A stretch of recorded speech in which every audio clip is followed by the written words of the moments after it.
Kita semua sudah baca iyyaka na'budu wa iyyaka nasta'in, bukan iyyaka na'budu wa dukun nasta'in. Betul nggak? Betul nggak? Bukan iyyaka na'budu wa partai nasta'in.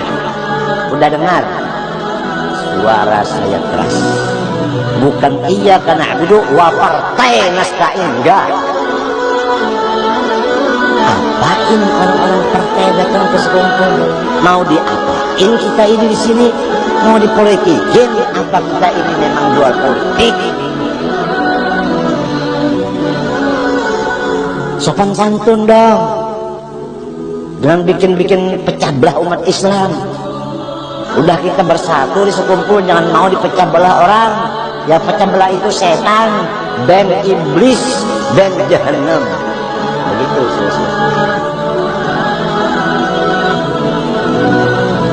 Oleh sebab itu saya udah tanya sama Kapolres, sama misalnya apa, Kepala Kodim, netral nggak Pak? Netral.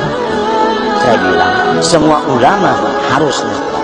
Apalagi ijma Situbondo menyatakan bahwa semua ulama adalah harus kembali pada fitrah yang asli, netral semata-mata, meneruskan risalah Rasulullah SAW. Jangan ikut-ikutan di bidang suudzon sama dengan garis main politik.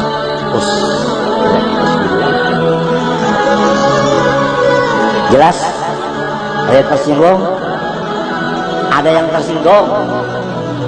Mau ganti tembak?